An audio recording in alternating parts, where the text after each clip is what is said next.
কিরকম লুক চাইছো আমাকে একটুখানি বলো। আমি চাইছি হচ্ছে যে আমার চুলটা ভীষণভাবে আনম্যানেজেবল, সেটা যেন ম্যানেজেবল হয়।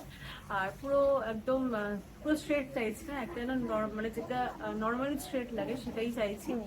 আর হচ্ছে যে আমার ভীষণভাবে হেয়ার ফল হচ্ছে, আমার যেহেতু প্রেগনেন্সির পরে 1 বছর হচ্ছে ডেলিভারি হয়েছে, সেটাতে খানিকটা হলেও যাতে সেটা রিকভার করে, তো সেটা আমি চাইছি।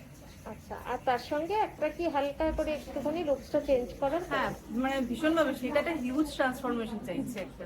আচ্ছা, ঠিক আছে। কিন্তু সুবর যাতে হয়, আমার প্রফেশনটা টিচার যেহেতু, সুবর যাতে হয়। আচ্ছা, ঠিক আছে। ওনার আগের হেয়ারটা দেখিয়েছিলাম, তো ইনি চেয়েছিলেন ফুল হেয়ার ট্রান্সফরমেশন, টোটাল পুরো নিজেকে একটু অন্যরকম ভাবে দেখতে চেয়েছিলেন। তো তার জন্য ন্যানোপ্লাস্টিয়া করা হলো, সঙ্গে কাটিং করা হলো, একটা আলাদা এক ধরনের লুকসটা দেওয়া হলো।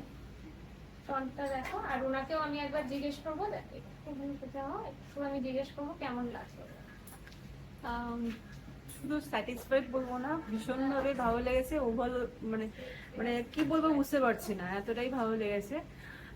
চুলটা পুরোই পাল্টে গেছে, মানে যেরকম এক টেক্সচার ছিল বাজে রকমের, এখন অনেক স্মুথ হয়ে গেছে, ভীষণ ভালো লাগছে। নিজেকে একটু অন্যরকম লাগছে? হ্যাঁ হ্যাঁ, একদম অন্যরকম লাগছে, একদম অন্যরকম লাগছে।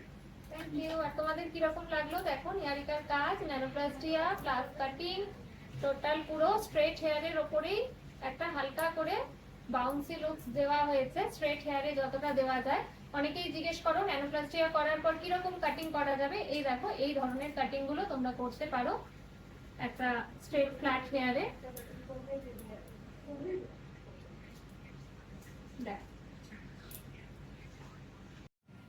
এই দেখো ব্যাক লুকস কেমন লাগছে। এটাও কিন্তু ওই ন্যানোপ্লাস্টিয়া যেটা বললাম, ফ্রন্ট লুকস দেখিয়েছিলাম, ব্যাকেরটা দেখাচ্ছি। দেখো অনেকেই বলো যে বাউন্সি লুকস চাই। বাউন্সি লুকস মানে যে সিগনেচার কাটিং, বাটারফ্লাই, তাছাড়াও কিন্তু স্ট্রেট হেয়ারের ওপরেও একটা সুন্দর এই ধরনের কাটিং আসে। এই দেখো কেমন লাগছে তোমাদের, অবশ্যই কিন্তু কমেন্ট করে জানাবে যে ফ্ল্যাট লুকসের ওপরে, হেয়ারের ওপরে কাটিংটা কেমন লাগলো। অনেকেরই প্রশ্ন থাকে যে দিদি কেমন আসবে, আজকে দেখালাম। দেখো